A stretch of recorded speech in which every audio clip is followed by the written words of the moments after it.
Importance of pH in our daily life. So इस चीज़ को हम 4 एग्जांपल से स्टार्ट करेंगे कि पीएच की हमारी डेली लाइफ में क्या इंपॉर्टेंस है। फर्स्ट हम ये देखेंगे कि पीएच कैसे प्लांट्स और एनिमल्स के सर्वाइवल पे इफ़ेक्ट कर सकता है। इसके बाद कैसे हमारे टूथ डीके या फिर टीथ डिजीजेस हो सकते हैं अगर हमारे माउथ का पीएच चेंज हो जाए। नेक्स्ट, कैसे कोई ऑर्गेनिज्म इन केमिकल्स का यूज़ करके अपने आप को सेल्फ डिफेंड कर सकता है। इसके बाद लास्ट में हम ये देखेंगे कि हमारे डाइजेस्टिव सिस्टम कैसे पीएच पर इंटरडिपेंडेंट होता है। So first, how pH effect plants and animals life. So अगर हम प्लांट्स की बात करें तो प्लांट्स ऑब्वियसली सॉइल में ग्रो करते हैं, और अगर सॉइल का पीएच 7 के अप्रॉक्स रहता है तो ये सबसे फेवरेबल कंडीशन होती है किसी भी प्लांट के ग्रो करने के लिए। और अगर ये पीएच बहुत ज़्यादा कम हो जाए या बढ़ जाए तो कोई भी प्लांट ग्रो नहीं कर पाएगा। और अगर कोई भी सॉइल या तो बहुत ज़्यादा एसिडिक हो तो हम उसमें एक बेसिक सब्सटेंस ऐड करेंगे ताकि उस सॉइल का पीएच दोबारा उसी लेवल तक आ जाए, यानी कि न्यूट्रल, यानी कि 7 के करीब आ जाए, ताकि वहाँ पे प्लांट ग्रो कर सके। और अगर कोई सॉइल बहुत ही ज़्यादा बेसिक हो तो हम उसका पीएच 7 के अप्रॉक्स लाने के लिए उस चीज़ में या उस सॉइल में एसिड्स भी ऐड कर सकते हैं ताकि उस सॉइल का पीएच 7 के अप्रॉक्स रहे। और 7 के अप्रॉक्स रख के सॉइल का पीएच हम प्लांट को और ज़्यादा अच्छे से ग्रो करवा सकते हैं। और अगर हम एनिमल्स में पीएच की बात करें तो एनिमल्स में फेवरेबल पीएच 7 से 7.8 के अप्रॉक्स होता है। और अगर किसी की बॉडी का पीएच इस पीएच रेंज के बाहर जाए तो उसे सरवाइव करने में प्रॉब्लम हो सकती है। फॉर एग्जाम्पल, अगर हम एसिड रेन का ही एग्जाम्पल लें, एसिड रेन का पीएच अप्रॉक्सीमेटली 5.6 होता है।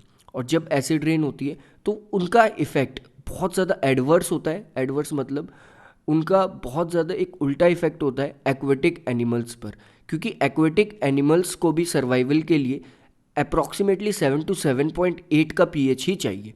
और जैसे ही ये पीएच बहुत ज़्यादा गिर जाएगा तो वो भी सर्वाइव नहीं कर पाएंगे पानी में। सो ऐसे केस में हम वाटर में कैल्शियम कार्बोनेट ऐड करते हैं ताकि हम उस एसिडिक वाटर को न्यूट्रलाइज कर सकें और फिशेस और बाकी aquatic animals as it is वहाँ पर सर्वाइव कर सकें। नेक्स्ट, अगर हम अपने टूथ डीके की बात करें कि टूथ डीके कैसे होते हैं पीएच चेंज होने पर। जब भी हम कभी शुगरी फूड खाते हैं तो वो शुगर कंटेनिंग फूड हमारे माउथ में प्रेजेंट बैक्टीरियाज उस शुगर कंटेनिंग फूड को एसिड सॉल्यूशन में कन्वर्ट करते रहते हैं। और जितना ज़्यादा वो शुगरी फूड होगा उतने ही ज़्यादा एसिड सॉल्यूशन हमारे माउथ के अंदर क्रिएट होगा।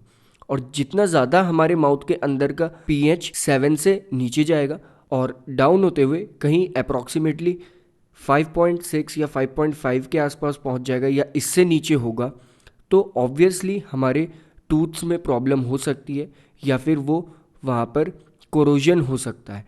कोरोजन इन सेंस कि वहाँ पर वो सब्सटेंस धीरे धीरे ईटन अप, यानी कि खाया जा सकता है या ख़त्म हो सकता है, या फिर आप कह सकते हैं ख़राब हो सकता है। सो इस पीएच को मेंटेन करने के लिए हमें रेगुलर ब्रश करना चाहिए, बिकॉज जो टूथपेस्ट हम यूज़ करते हैं उसका पीएच अप्रॉक्सीमेटली 8 होता है। और ये पीएच हमारे माउथ में प्रेजेंट एसिड के इफ़ेक्ट को बहुत ज़्यादा हद तक न्यूट्रलाइज कर सकता है। Next is self defence bye animal और प्लांट्स थ्रू केमिकल वॉरफेयर।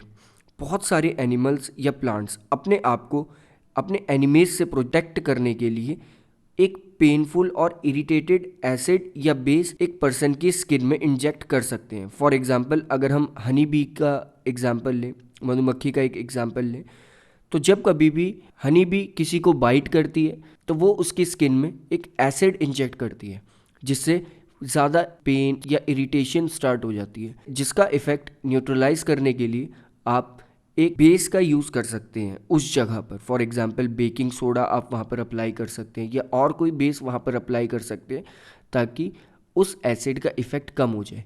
ऐसी बहुत सारे एनिमल्स हैं लाइक वास्प भी, और बहुत सारे प्लांट्स भी हैं जो इन केमिकल्स का यूज़ करते हैं अपने आप को बचाए रखने के लिए।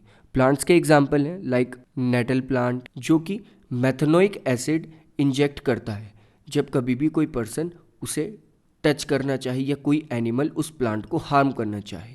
The last one is pH in our digestive system. अगर हमारे डाइजेस्टिव सिस्टम का पीएच अप या डाउन हो जाए तो इसका इफ़ेक्ट हमारी डाइजेशन पर भी पड़ेगा। फॉर एग्जांपल, हमारे स्टमक में एक एसिड प्रेजेंट होता है, दैट इज़ हाइड्रोक्लोरिक एसिड। अगर ये हाइड्रोक्लोरिक एसिड बहुत ज़्यादा हमारे स्टमक में बढ़ जाए तो इससे हमें इरिटेशन या पेन हो सकता है, जिसे हम न्यूट्रलाइज करने के लिए कुछ एंटी एसिड्स, जिसे हम एंटासिड्स भी कहते हैं, उनका यूज़ कर सकते हैं। For example, milk of magnesia और भी बहुत सारी एंटासिड्स टैबलेट्स हम खा सकते हैं, जिससे हमारे स्टमक में एसिड का इफ़ेक्ट कम हो जाए और ये इरिटेशन और पेन भी साथ ही साथ कम हो जाए।